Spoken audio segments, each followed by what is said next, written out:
You ever notice that the best moments of your life almost never happen when you're trying to be happy? It's the random Tuesday. It's the drive with the windows down going nowhere. It's that conversation at 2 a.m. that meant everything and you can't even remember what you talked about. You weren't trying to feel anything. You just did. And then you spend the next 6 months trying to get that feeling back, and you can't. Here's the thing, that's not random. There's actually a reason for that. And stay with me here, because someone figured this out about 2,000 years before we had brain scans to prove it. His name was Jesus. And what he said about joy breaks basically everything modern culture teaches you about happiness. Okay, so here's where we're at. The wellness industry, gratitude journals, cold plunges, dopamine menus, morning routines with 17 steps. That industry hit $6.3 trillion in 2024. Trillion, with a T. We have more tools for feeling good than any generation that has ever lived. And we're more miserable than ever. Global stress, sadness, worry, record highs 3 years in a row according to Gallup. That's not an opinion, that's data. So either happiness is getting harder to find, or, and stay with me, we've been looking for the wrong thing entirely. Because here's a distinction nobody makes, and it changed the way I think about everything.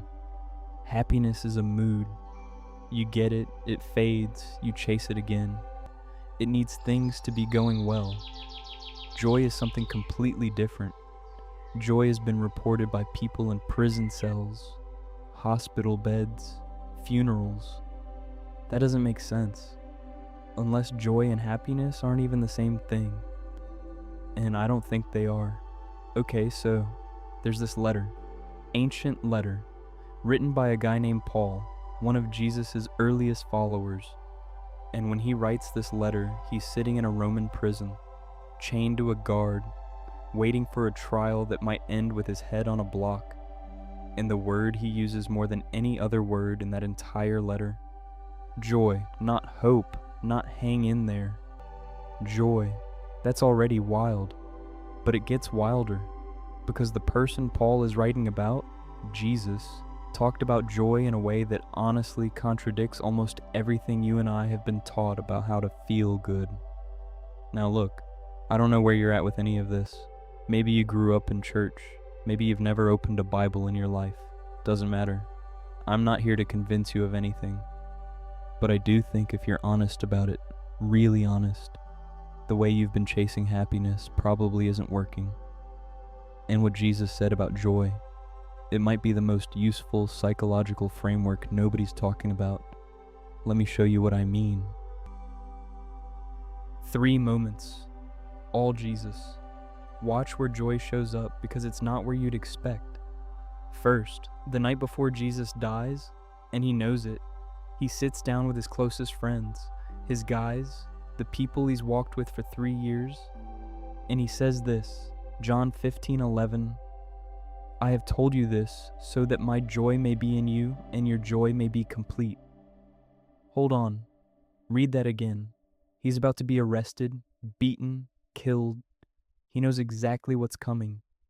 And the word he reaches for, the thing he wants them to carry out of that room, is joy, not courage, not peace. Joy. Whatever this thing is, it does not need your life to be going well. Second, and this one's the one that really got me, Hebrews 12:2 describes Jesus going to his death for the joy set before him. For the joy. Not despite the pain, not pushing through the pain. For the joy on the other side of it that changes everything, because it means joy isn't the opposite of pain. Joy lives in a completely different place than pain. They can exist at the same time. That sounds impossible, but people report it constantly. And I think you've probably felt it too. A moment where something was hard and beautiful at the same time, and you couldn't explain why. That's what this is talking about. And lastly, and this is the sneaky one, so stay with me. Jesus sends his followers out on their first mission. They come back buzzing. Everything worked. They're on top of the world. And Jesus says something that probably annoyed every single one of them. Luke 10, he basically says, don't be happy about your results. Be happy about who you are. In 2026 language, he's saying, don't tie your joy to what's working, because the second it stops working, your joy goes with it. He's telling them to anchor joy to identity, not performance. And that, right there, is a psychological move, a really precise one. Now here's where modern science catches up to what Jesus was saying. And honestly, you won't believe how close the match is.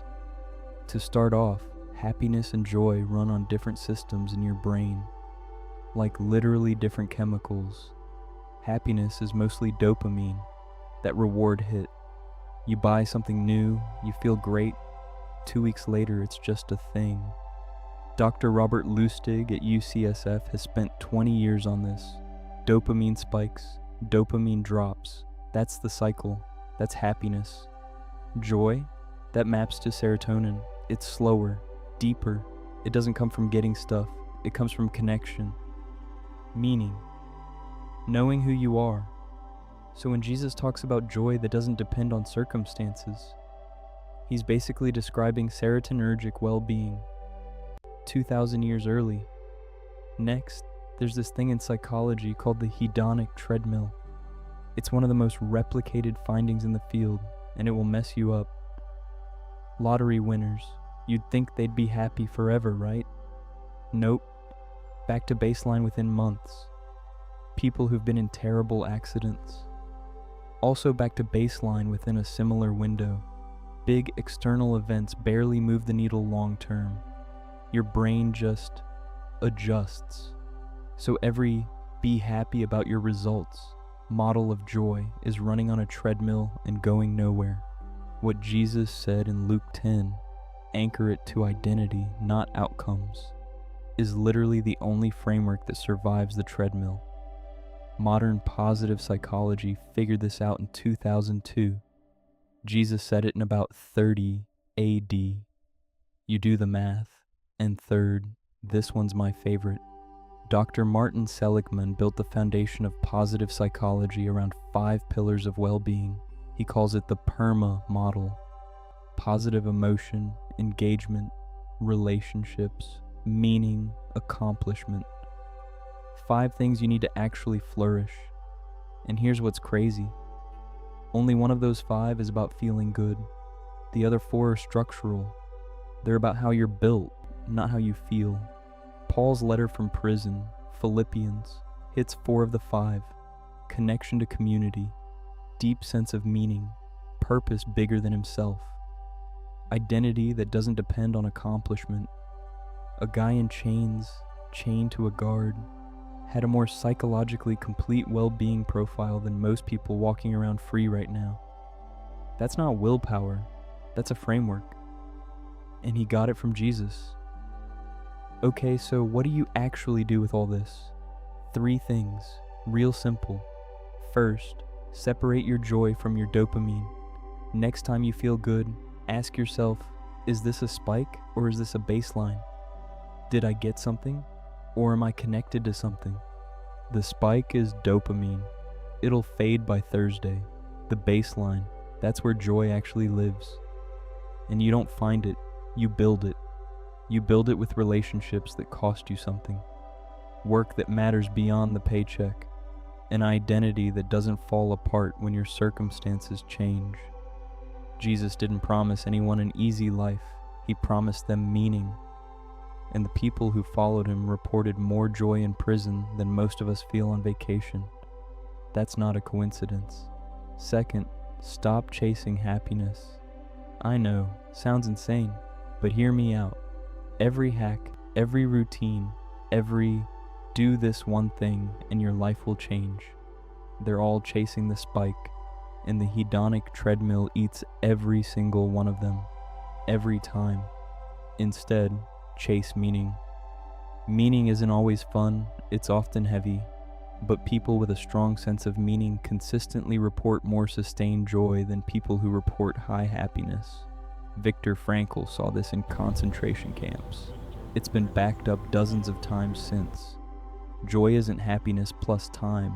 Joy is meaning plus connection minus the need for everything to be going well. Third, and this is the big one, anchor to who you are, not what's working. Ask yourself, if everything I'm working toward fell apart tomorrow, the job, the relationship, the money, all of it, would I still know who I am? If the answer is no, your joy is rented.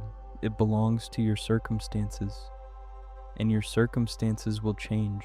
They always do. Jesus told his followers, your identity isn't your results. It's something deeper.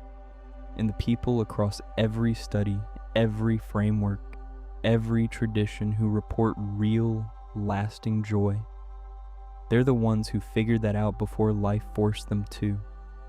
Here's what I keep coming back to. We've spent the last decade building an entire economy around feeling good. Apps, supplements, routines, retreats, billions of dollars a year on the pursuit of happiness.